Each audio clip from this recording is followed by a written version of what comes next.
So one can enhance critical thinking in various ways, including activities such as debate. But how to do it? Well, to know the answer, we now have EduQuip founder Kristi Ardiana joining us in the studio. Good afternoon, Kristi. Hi, Thank you so much for being here. Hi, thank you so much for inviting me. It's Of a course. pleasure, yeah. Yeah, because this whole topic about critical thinking, we might not be familiar with it, or we might not realize it in our daily lives. But can you explain to us in what kind of circumstances is critical thinking being implemented? Okay, I think I would say it has to be implemented in almost all aspects of our lives, right? Professional, personal lives as well. So let me give you an example. Sometimes, for example, you're at work or at school, it's a professional setting. You have to think about the context in which circumstances that you have to for example, you have to talk to people from diverse backgrounds. You have to understand that there's different ways that people think, right? And you have to think critically. Should I say this or should I say that? Will that offend the other person? Oh, you know so what I mean? that is a critical thinking example. So it's like you have to be more being mindful Yes, of others? yeah. It's processing information, right? Oh, okay. So the word critical thinking, because it's not familiar to us, or we might think about something extraordinary, Outside of the box. outside of the box. But actually, critical thinking is about how we can actually react in a split seconds, probably. Yeah. Or to make a decision with a lot of considerations in a very small amount of time. Yeah, I think there's a spectrum to critical thinking, right? Sometimes there's a process in which you have a lot of time to think about it.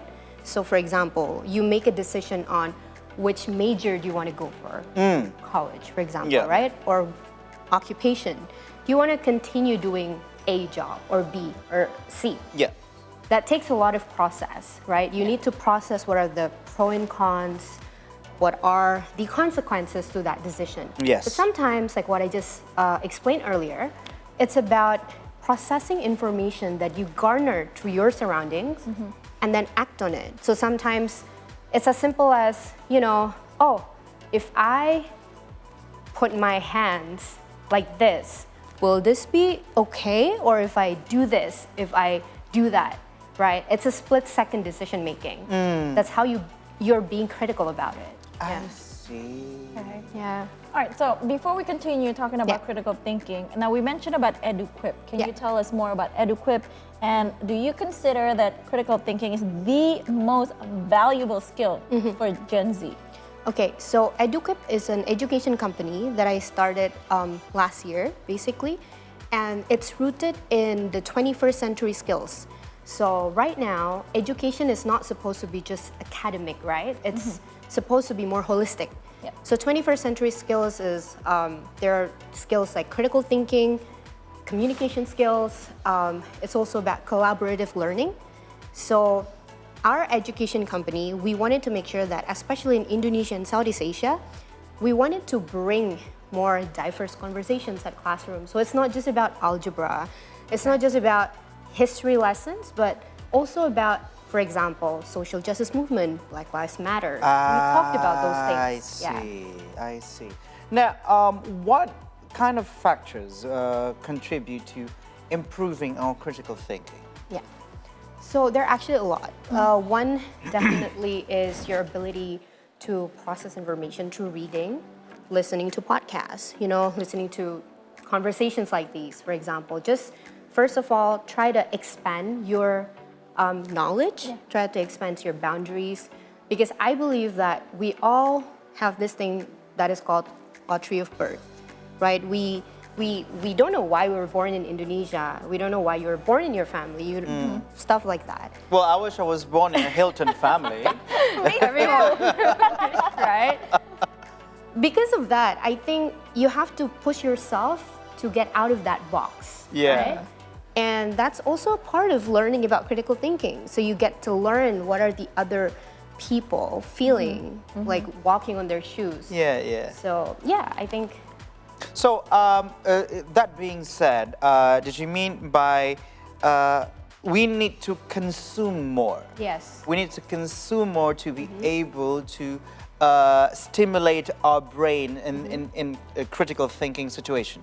So I think it's a combination of consuming more, but also processing it more, right? Because sometimes if you just consume, there's this overwhelming information. Yeah. You get so much, right? I mean, True. especially like in election, for Yeah. example, Yeah. election year, you get so much information. You get a lot of things, but then you're confused who to vote, for example. Yes. So the first degree is that you consume, you read, but the second thing is that you need to question that, right? You cannot just like accept what you consume, you question that. The third one, I would say, have a sparring partner in terms of discussion.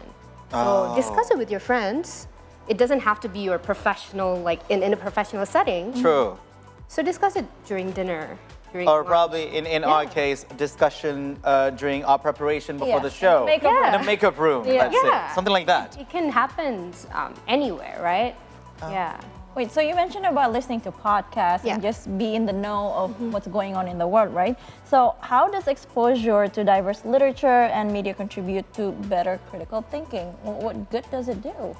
Of course, it has a lot of impacts, Yanni. So first of all, we have to know that different medias have their own stances, right? Yes. They have their own biases as well. Yeah. So, like what happened in other countries' elections, for example, sometimes when you only consume one media, you don't get to see the other Point of elements views. and point of views. So I think diverse literatures definitely will expand your point of view. But second of all, I think it also helps with your decision making because you get more information, you have more information to process, and at the end of the day, it's more holistic, right? Like what I said earlier, if you wanted to make a decision, you have to know the consequences after Yeah. that. Yeah. Like, therefore, I think in Indonesia, it's really important for us to push and drive the narrative that we need to read more, right? We need to discuss more. True. It's not something that's taboo. It's not something, because like when I was in school, when I did debating, some of my friends were like, why are you debating so much? And like, what are you doing? You're such a geek. You're such a nerd, right? But I think it doesn't have to be like that. Yeah. Let's bring it into our culture. Like discussion is nice. It's Yeah. great. To have different opinions would actually be good because you get to see other people's point of view. Yeah. You get to be in other people's shoes, Yeah. and that's how you get to be more empathic. Yeah, If I may say. Yeah. So you were also mentioning about debate. I was actually also in my. In my high school time, yes, Okay. I was in a debate competition and stuff like that. Okay, wow. I wasn't in a debate club, but in that sense, also in what ways does debate would enhance critical thinking, and how effective is it? I would say it's really, really effective because debate is an activity that is quite holistic. What do I mean by that is that you need to be able to learn how to speak. You need to be able to listen at the same time. You need to be able to research. You need to be able to write. So all of these four things, right? Those are all active, like cognitive skills that you have to Yes. do right away. I would say it's really, really effective because then you get to learn to process all of this information, but not just processing it, you have to voice it out. So you also learn about, for example, in communication skills, right? How do I speak about one thing that might be sensitive? For example, you talk about minorities, you talk about a certain group of people, some ethnicities. For the sake of education, you have to discuss about that. But how can you talk about these people without offending them, offending their culture? Yeah.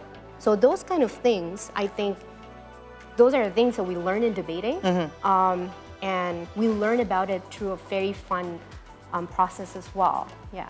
Okay, and also in our headlines, we were mentioning about the importance of this kind of situation in terms of debate Yeah. for Gen Z. And how was that? I think- Why is that? Yeah, I think it's really, really important for especially the younger generation, for the Gen Z, for example, because nowadays we all live in a digital era, right? There's an overwhelming amount of information. There's everything can be accessed through one click. You can In a be- split second. in a split second. You can get what happens in the US right now, what's happening in Nigeria, everywhere, right? Yeah. So it's really important because then if you live in this like very, very like robust information setting, what happens then, you need to critically think about whether or not that information is valid. Is it worthy for me to trust that source of information? Oh, that's And this is where like right. hoaxes, Yeah. disinformation happens, right? And being like a responsible like citizen in the media as well, it's really True. important for us to fight that. And I think through critical thinking and debate as well, because you need to research, right? You need to compare during debate. You have to do your homework Yeah, you first, have to do yeah. your homework in terms of the research. Yeah. All right, still talking about debate. I wasn't in my debate club because, not my forte. But I want to know, can you tell us the etiquette in debate? And does debating against opposing viewpoints necessarily lead to a better critical thinking? Yeah, so in debating, in a competitive debate setting, you're gonna be given a topic. You cannot choose that topic. So you can talk about K-pop, you can talk about election, you can talk about tech, you can talk about everything. So it's limitless. It's limitless, exactly. But the most interesting thing is, I think not just the topic is random and you don't know that, the position is also unknown. So you don't know whether you're proposition, which is for the motion. Oh. You don't know whether you're opposition, right? So what I learned when I did debate both in high school and university, and I was really into it at that time, I learned that sometimes when I had to defend a position that I wasn't comfortable with, because I have my own biases until now, right? Yes. Everyone has. That really taught me about empathy. That taught me about the ability to think, oh, it turns out if I research about the other side, it's not that bad. And now I carry that knowledge and like skills into my adulthood now in my professional settings and all that. And so the most important thing I think is that in debating, you get to learn different kind of points of views. And even if you disagree, right, you cannot do that in a way that is not ethical or in a way that's degrading to your opponent. Yeah. Because you're gonna lose right away. You have to be respectful. You have to be equipped with data if you want to Exactly. oppose it Yeah. as well. Yeah. And does it lead, as Yanni's question, does it lead to a better critical thinking? Yeah, I would say because in that process, right, it gives you more room to think about different perspectives. And then it gives you more room to also process those diverse kind of information. And then you can critically think about which side or like what is the outcome that you're going to take. So at the end of the day, it helps your decision making. And critical thinking, I think personally, the end goal is not just for you to question everything, for you to just like get the other person annoyed, right? That's not the purpose of critical thinking, but it's also for the growth for everyone who's involved in that conversation. Okay, so the things that you've been explaining, it's more like, how do you say it, related to emotional intelligence more than like science intelligence. Yeah. And in this case, in the debate, does emotional intelligence impact the effectiveness of persuasive communication in a debate, let's say? Yeah, it very much so. So I think I would say it has to be a balance between the two. And this is also what the framework for 21st century skills is emphasizing on, right? So it's not only the science and all of the theory behind it, but also how you process that information. And you also use, like what you said earlier, your emotional intelligence, your ability to understand the other person or the other people in the audience that you're speaking to. So I think it has to be a combination of both, and that's how I think debate is really effective, because you get to get the science part, which is from the research, the writing, and everything, but at the same time, how you communicate your stance is really important. Because if you just like get angry at your opponent, if you're degrading towards your opponent, you're not gonna win, right? Or you might win, but that's not the type of, you know, debater that you want it to be. You know what I mean? That's not what it's about. Yeah, it's not the core principle of debate is not Debate. to make the other person feel bad or feel stupid Yeah. by your questions, by Yes. your approach. It's Yeah. supposed to be about Understanding. growth and understanding, solution, right? True. Yeah. Solution. It's about solution. Solution. I Okay. see. All right. Well, you know me. I'm always respectful. Oh, yes, yes. Towards others, for, right? For Yanni, if others can do it, why should I? We talked about Gen Z earlier, but now my question is, if a millennial debates an older, more experienced person in the same field, what etiquette should the millennial follow? See, I'm always talking about etiquette because I don't want to overstep or anything, you know? Because sometimes when you step on the wrong foot, it gets to, the realm of, uncomfortable situation of working. Yeah.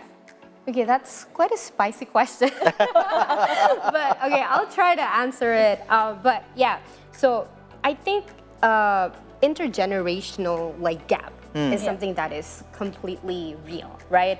I have had a lot of discussion with my parents, with other people, my lecturers as well, where I noticed that sometimes me as I'm a millennial / Gen Z. I'm in between that. Oh, okay. And I feel like sometimes I get too impatient.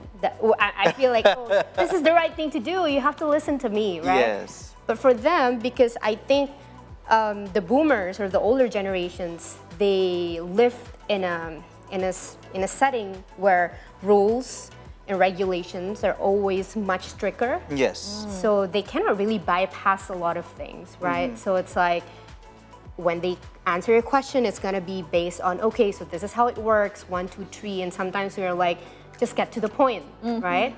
So I think the etiquette is something that's really important. And I think to answer that question specifically is that firstly, you have to acknowledge that intergenerational gap is there, it exists. Yeah. So when you start, when you enter a debate or a discussion, you have to acknowledge that there might be differences, True. right?